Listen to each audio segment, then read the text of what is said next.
फिर से साइक्लोन ने भारत के तटीय क्षेत्र को, विशेष करके पूर्वी क्षेत्र को प्रभावित किया और उसमें भी सबसे ज्यादा दुष्परिणाम पश्चिम बंगाल के हमारे भाइयों बहनों को, पश्चिम बंगाल के नागरिकों को, यहाँ के संपत्ति को बहुत हानि पहुंचाई है।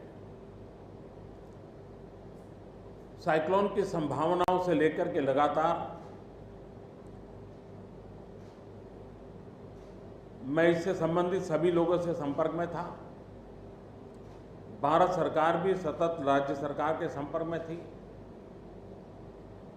साइक्लोन का नुकसान कम से कम हो, इसके लिए जो भी आवश्यक कदम उठाने चाहिए उसके लिए राज्य सरकार और केंद्र सरकार ने मिलकर के भरसक प्रयास किया। लेकिन उसके बावजूद भी करीब करीब 80 लोगों के जीवन हम नहीं बचा पाए। इसका हम सबको दुख है। जिन परिवारों ने अपना स्वजन खोया है उनके प्रति केंद्र सरकार, राज्य सरकार और हम सबकी संवेदनाएं हैं और इस संकट की घड़ी में हम उनके साथ हैं। संपत्ति का भी नुकसान काफी होता है, चाहे एग्रीकल्चर हो, चाहे पावर सेक्टर हो, चाहे टेलीकम्युनिकेशन हो, चाहे घरों का उजड़ जाना हो, अनेक प्रकार का, चाहे वो इंफ्रास्ट्रक्चर का हो, चाहे व्यापार जगत से लोग जुड़े हुए हो, चाहे खेती क्षेत्र से जुड़े हुए, हर किसी को नुकसान होता है। आज मैंने हवाई निरीक्षण करके बारीकी से इस प्रभावग्रस्त विस्तार को मुख्यमंत्री जी के साथ, गवर्नर श्री के साथ दौरा करके उसको देखा है। अभी राज्य सरकार ने और मुख्यमंत्री जी ने विस्तार से मेरे सामने जो भी प्राथमिक आकलन है उसका ब्यौरा दिया है। हमने तय किया है कि हो सके उतना जल्द डिटेल में सर्वे हो, कृषि का हो, पावर सेक्टर का हो, टेलीकम्युनिकेशन का हो, घरों की जो स्थिति है, इंफ्रास्ट्रक्चर की जो स्थिति है।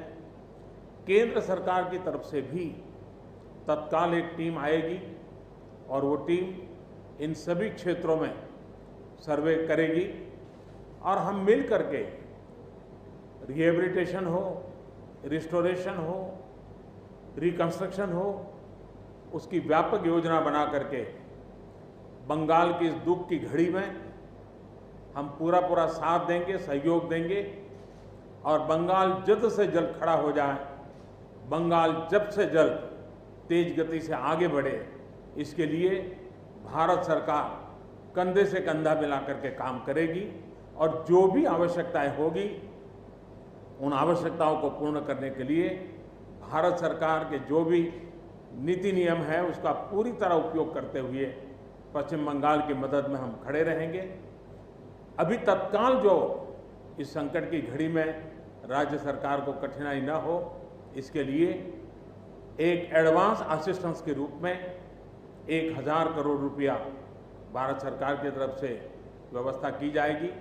साथ साथ जिन परिवारों ने अपने स्वजन खोए हैं उन परिवारों को प्रधानमंत्री राहत कोष से 2 लाख रुपया और जिन लोगों को इंजरी हुई है उनको 50,000 रुपये तक की सहायता देने का भी हम प्रधानमंत्री राहत कोष से करेंगे। पूरी दुनिया एक संकट से जूझ रही है।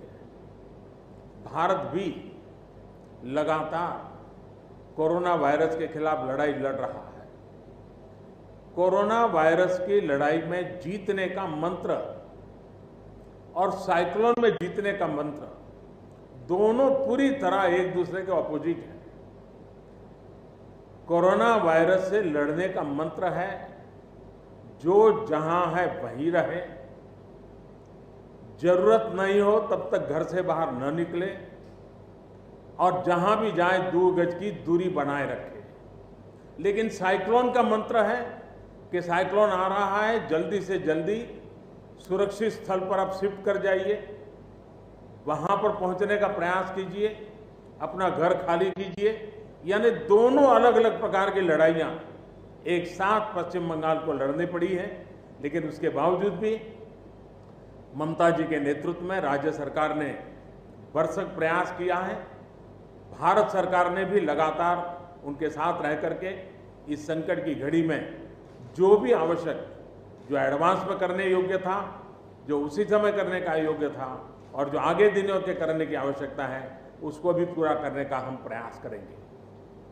आज समग्र देश को जिनके लिए गौरव है, ऐसे राजा राममोहन राय जी की जन्म जयंती है और उस समय मेरा पश्चिम बंगाल की इस पवित्र धरती पर होना मेरे मन को छूने वाली बात होती है।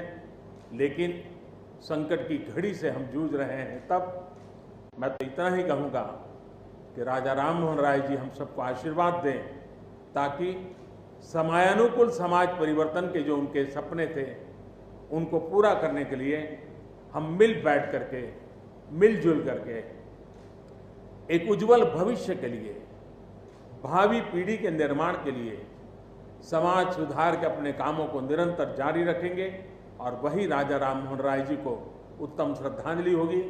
मैं मेरे पश्चिम बंगाल के सभी भाइयों बहनों को विश्वास दिलाता हूं कि संकट की घड़ी में पूरा देश आपके साथ है। भारत सरकार कंधे से कंधा मिला करके आपके साथ आने वाले सभी कामों में खड़ी रहेगी। इसी संकट की घड़ी के समय आप सबसे मिलने आया हूं, लेकिन कोरोना वायरस के कारण सब नागरिकों से तो नहीं मिल पा रहा हूं। मन में एक कसक तो रह जाएगी। यहां से मैं आज उड़ीसा की ओर जाऊंगा और वहां भी हवाई निरीक्षण करूंगा, वहां के माननीय मुख्यमंत्री जी से, वहां की सरकार से बातचीत करूंगा। मैं फिर एक बार पश्चिम बंगाल की इस दुख की घड़ी में मैं आपके साथ हूं। जल्द से जल्द आप इस संकट से बाहर निकले, इसके लिए मैं पूरी तरह आपके साथ रहूंगा। बहुत बहुत धन्यवाद।